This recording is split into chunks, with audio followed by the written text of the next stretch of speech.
Good afternoon, good evening, good morning. This is Barbara Williams from just outside the San Francisco Bay Area. And I decided with my friend Renee and future puppy owner of a miniature schnauzer that I would do a recording today in hopes that it would really help people understand on the importance of training puppies and training them the minute they get them home at 8 weeks old. So we have on the line Renee from San Jose, and again, Barbara Williams from just outside the San Francisco Bay Area. So hi, Renee. How are you today? I'm well. How are you? I'm doing great. So what do you see this call being about today, Renee, that we're going to meet like this and have a chat? Fireside chat. Learning for myself, what, what trainings to do for the puppy once I take them home and make sure I keep them healthy and, learning. Right. So Renee, you're a first-time puppy owner, is that correct? Correct. Okay, and your wife as well, correct? Yes. Okay, great. And I just love working with first-time puppy owners because you don't have to get rid of bad habits. Mm-hmm. It's really great. But one of the things that I find is very important is that people should go through that book by Dr. Ian Dunbar. It's After You Get Your Puppy Home. Mm-hmm. You've been going through that, correct? Yeah, I finished reading it and my wife is reading it now. So is there anything that jumps out at you that really impressed you or you saw as important that you'd like to share? I definitely like the positive reinforcement, with the puppies and help them like be more independent in their learning. Because last thing I would want to do is like do anything to hurt the puppy. That's for them to learn. It'd be safer for them in that respect. Right. It's really interesting, Renee. A lot of people that talk about the health of the puppy and we want a healthy puppy. Mm-hmm. Most people are talking about the physiology of the puppy. They're forgetting the emotional health that the puppy deserves to not have destroyed Mm-hmm. or ruined in any way. And they also forget that the puppy needs more than just love.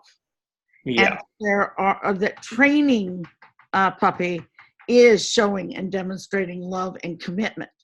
But a lot of people want to buy a puppy and they don't want to be well, this is my experience. I can't say that anything other than this has been my experience as a miniature schnauzer breeder from just outside the San Francisco Bay Area and dealing with people all throughout California and Cabo San Lucas and Wyoming and Louisiana and Oregon and various other places throughout the United States. And I've realized that even people who have owned several dogs over the period of years don't know certain things that I unfortunately consider to be basic. Mm-hmm. For example, I just believed that everybody knew that puppies are not supposed to have cow's milk. Mm-hmm. You don't give puppy cow's milk. You give puppies formula if you need to give them anything. But at 8 weeks old, there's no reason to give them formula. There's no reason to give them any kind of milk at all. Mm-hmm. So when I found out this man brought home one of my miniature schnauzer puppies and he was giving them human milk, well, puppy didn't need the milk and it's not recommended. Cow's milk is not for puppies. Simple as that. Mm-hmm. I'm seeing where I'm making mistakes as a breeder in making assumptions of what people do and do not know. I would rather err on telling somebody something they already know than to omit something they need to know. Does that make sense, Renee? Yeah, and just kind of like, we had this conversation about, you mentioned it in the contract itself that, you highly recommend using certain food, the food that you recommend. I've already purchased and, will continue seen as that's to keep them healthy.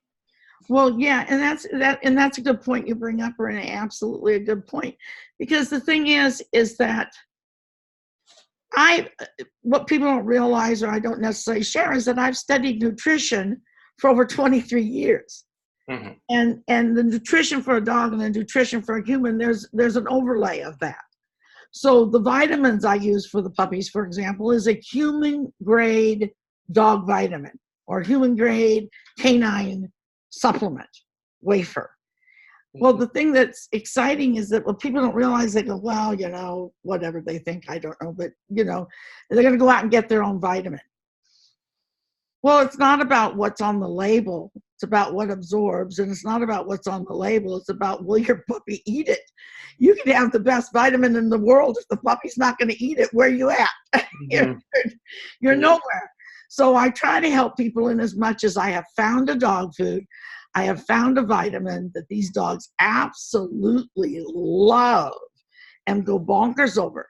So, for example, the dog food, you could just give one little kibble the size of my pinky fingernail. Mm-hmm. They're going to just eat it up like a dog, as a doggy treat.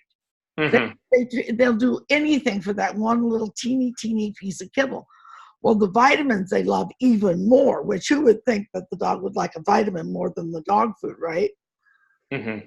And I break the wafer down into about 8 small pieces and give it to the puppies. But as soon as it comes out, they know it's out, and they get very, very excited over it. So they're good training treats as well as healthy for the dog at the same time, which the company I'm working with has also very healthy training treats as well to choose from, and a very wide selection.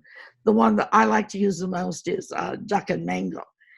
But what I do with people is I offer people who buy a puppy from me, and you can kind of substantiate this there, Renee, is that I offer 4 hours of coaching, much like Renee and I are doing today. Mm-hmm. And we're talking about things that I feel are of value and importance to know, and sticking somewhat with the basics. And because I believe that you can't teach a puppy if you're not coachable and teachable yourself. And what I found with you, Renee, is you're very coachable, very willing to learn, very eager to learn, but you can't teach that puppy if you haven't learned it, right? Mm-hmm. Yes. So one of the biggest things about training the puppy is I think people have to realize is that it's all about repetition. And I use the word repetition instead of practice, which they could be interchangeable, but I want people to really understand. My puppies, for example, will learn at 8 weeks old, because that's where their peak learning capacity is, at 8 weeks. At 8 weeks old, I can teach one of my puppies how to sit with 1 repetition. Well, that's great, but that doesn't mean that it never needs to practice that command again. Mm-hmm. You practice and you repeat it till the day the dog dies. I mean, it's never ending. So you just keep adding on more commands, more things, but you also practice the old as you're going along. Well, one of the things that I really pride myself on is I have schnauzers that pretty much do not bark. So like we're sitting here today, and God willing, none of my babies will bark today while we're doing the video, but I've got several dogs just within 10 feet of where I'm at, and they're all very quiet right now, and normally they are. The one thing they do like to do, which is pretty normal for a dog, is they'll go in the backyard, and if they're unsupervised, which is sometimes what I do, which I don't recommend, and there's a dog on each side of the fence, so they'll bark at the dog on the other side of the fence.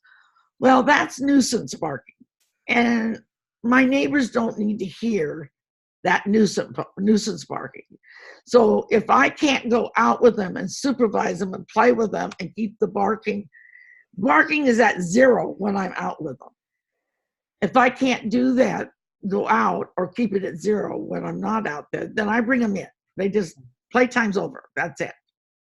And so I really emphasize this, and then I tell people, listen, I've taken your puppy for 8 weeks and I've taught it how not to be just do unnecessary barking. Mm-hmm. But my job just begun. I'm going to teach you how to do the same thing, but you've got to continue it. Mm-hmm. And what happened today is a woman called me and she told me my dog is barking. And well, when the dog left here, the dog was not barking. You know what I'm saying? It didn't bark at the other puppies. It didn't bark at strangers. It didn't bark at the bigger dogs. It didn't have a barking problem. So, Renee, what went wrong? I Mm-hmm. mean, I could. Yeah, didn't continue to practice with the dog. That's right. That's Yeah. right. Now, Renee, why don't I turn it over to you for a second? And what does Dr. Ian Dunbar say that you're supposed to do in the first 30 days of taking your puppy home? Introduce them to at least 100 people, Mhm. and a lot of men and children, because they tend to frighten the dogs. So kind of get him used to uh, those individuals, uh, you know, to be more social. Right, absolutely.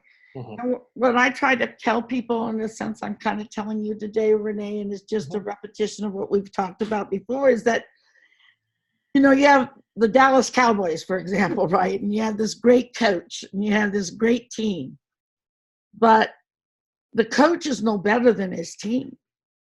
And the team will not be any better than the coach. But the coach could be the best coach in the world, but if the team is not coachable, then you could have a lousy team, right? Hmm. So I try to give as much of me as I can give to people. But if they make the choice, whether it be conscious or unconscious, to not do what I'm recommending, then the buck stops with them, not with me. Hmm. And I'm willing to try to do and guide. But like I told this young lady today, I said, I can tell you what to do, but that doesn't mean you're going to do it. And consistency. So you've got, just like children, I keep telling people, just like children, it's repetition and consistency, repetition and consistency. And that's what you have to do with these puppies for the rest of their lives. Hmm. And if you stop, or if you don't even begin, or you begin too late, you're in trouble, and the puppy's in trouble. And they have discovered that most of the reasons puppies and dogs are being euthanized is because people haven't done the training from 8 weeks old on. Then the dog becomes a nuisance to them, so they surrender them to the kennels. Nobody wants them, and then they get euthanized. I don't want to see that happen to anybody's puppy that buys a puppy from me, because that's totally unnecessary. It doesn't need to happen. And so the biggest thing I'm saying here is you get this puppy, you take it home, get a hold of that book. After you get your puppy home by Dr. Ian Dunbar. And I'll have it at the bottom of this video on YouTube. And read it and reread it and highlight it, and tear the book up, take it to memory, and then apply it with your dog. Because I don't know, excuse me, I don't know any breed of dog that needs to be barking unnecessarily. And Renee, do you know what I mean by barking unnecessarily, what I'm referring to in that? Yeah, and basically, what I understand is, um, if they're not actually warning you, like, oh, they got to go to the bathroom, or a stranger is just barking incessantly, just for somebody walking by, uh, uh, or neighbors making noise, just. Yeah, yeah, Mhm. you got it exactly right. And so the a lot of people will say, well, in the first, until the puppy's got all its shots, don't let your dog just run around. But if you show a shot record to a puppy school, and they will let you socialize and train your puppy right away. And there's got to be a point in which as a breeder trying to be helpful to people, I shouldn't have to teach people how to think. You know, what I mean by that is make the phone call, find out what age the various puppy schools will take your puppy, find out how many vaccinations they need to be a part of the course, get your puppy in those courses ASAP, because they bleach and mop the floors every time a class goes in and a class goes out. There's probably more sanitary than your own home for the puppy. So it's like, don't put off the puppy getting an education because you're afraid of parvo. Because sometimes the damage to the puppy is far greater than whether or not it passed away due to parvo. Because it's a lot of emotional damage that can happen by not getting out there. When you're going in public places like Walmart to introduce your puppy to people, or Target, sure, carry the puppy. Doesn't mean you can't go to Walmart, just means you carry him. You don't have him walking along the floor. But the dog puppy school I recommend is Cirrus. Do you remember how to spell it, Renee? Cirrus? Is it Cirius? Sirius? It's Sirius. Yeah, that I meant to say Sirius. And Sirius actually means day star, doesn't it, Renee? Have you looked that up? Dog star. Dog star. I'm sorry, I did it again. Yeah. Yes, dog star. And Dr. Ian Dunbar, being someone that's been committed for over 50 years to the well-being of puppies, started this program for training puppies because he saw there was a real chunk missing in what was going on between the breeder, the puppy owner, and the puppy. And they're all throughout Northern California. If they're in other states, I just don't know about it at this time. But you can always learn from Dr. Ian Dunbar from online videos and trainings and so on and so forth. It's just, are you motivated to learn about your dog, to help your dog? So Renee, do you have any questions that you'd like to ask me? So yeah, one of the things that, I'm gonna enroll my puppy into those, because there are classes around here, and what I've noticed, the schedules, are for like working adults. So they have evening classes and weekend available. So if, so people don't have to take time off from work.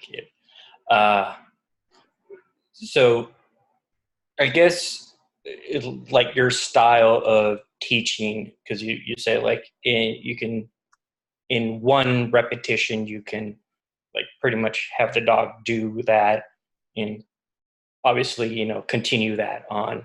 Like, how does that work? Well, the thing is that in the beginning, you're going to start with a little routine at 8 weeks old of probably not training them for longer than maybe 10 minutes at a time. Because otherwise it wears their little brain out. But you can easily, when I take the puppy and the first time I introduce it to sitting, the second time I want it to repeat that action, it already knows it's already got it. It's already been programmed. It's already been patterned into his brain. But that long-term memory only comes through repetition. So does that explain it a little bit better, Renee? Yeah, so what you want to do is set up a training program at home. So when I was training and showing my German Shepherd when I was quite a bit younger, I literally, as a young adult dog or even or an older puppy, because she was less than 2 years old, she was being trained 1 hour a day, twice a day. Now, I'm not saying that you, Renee, or anybody else has to do that. I was in competition.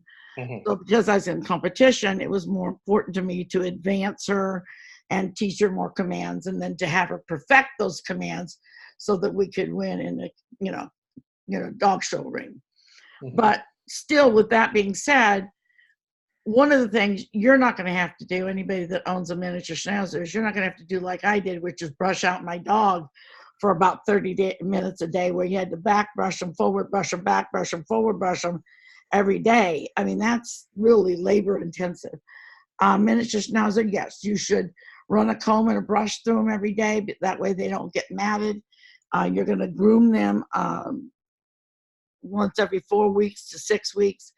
Of course, people who buy puppies from you, like yourself, Renee, I'm going to teach you how to groom your dog, and buy the tools and supplies that you need to do that. But the main point of today's call is really about practicing and repetition. So if you're going to do 10 minutes, do 10 minutes 3 times a day. Mm-hmm. Then eventually, you have to learn to read your dog, be in tune with your dog. Dogs love to be trained. They love to learn. And when you don't train them, you're doing a disservice to them. You're crippling them. You're hurting them emotionally. They aren't a stuffed animal. And I really want to write an article or do something where have the title be When Love Is Not Enough. See, loving that puppy is not enough. You've got to demonstrate that love through your actions. There are humans that will go out and buy a T-bone steak and shrimp and prawns and lobster and everything else for themselves, and then feed their dogs a cornmeal-based cheap dog food from a grocery store. And then it's like, shame on you if the shoe fits, because that's just wrong. I mean, I really believe that you're bringing this puppy into your home. You've got a commitment of several years, and you want to do the best by that. Excuse me, Madison, I'm recording a video and you're making a lot of noise, honey. Yeah. Well, excuse me, everybody. I just had to know that there was some banging in the background. I think she's trying to break up some ice or something like that. So anyway, make that commitment to your dog for its emotional health, its mental health, and its training. And there's books. There's just no reason in today's age. There's books. There's online training. There's serious, puppy school and things of that nature. I have one Schnauzer, and I think I might have told you this before, Renee, is that dog was trained for obedience, agility, and to be a diabetic service dog. So there's nothing that a miniature Schnauzer can't do. Mm-hmm. And any dog in the top 12 in intelligence based on the research of Wikipedia that they've done, there's no dog in that top 12 that can't do that same type of training. Now, granted, there's other dogs, I won't call out their names, but there's other dogs that are lesser in intelligence, and I'd say, well, they probably wouldn't make a good diabetic dog. Mm-hmm. But the Schnauzer's in the top 12, and any dog in the top 12 should be able to be a good service dog in one capacity or another, and also a good therapy dog. I have another young lady who's a doctor over in Union City. She trained her dog for obedience and for agility. And these are people just like everybody listening that said they've got children, they've got a husband, they've got colleagues, they've got jobs. There's nobody's life that is not busy. It's just how important is it to invest in the well-being of your puppy. Mm-hmm. But you could actually say there's one book when money's not enough, and another book is when love is not enough, because you can't throw money at a puppy. It needs your time in loving them, but the way you show your love is through training them. Does that make sense there, Renee? Mm-hmm. Yeah, because you're bonding with him or her at that point, so that connection with your puppy and it kind of solidifies. Mm-hmm.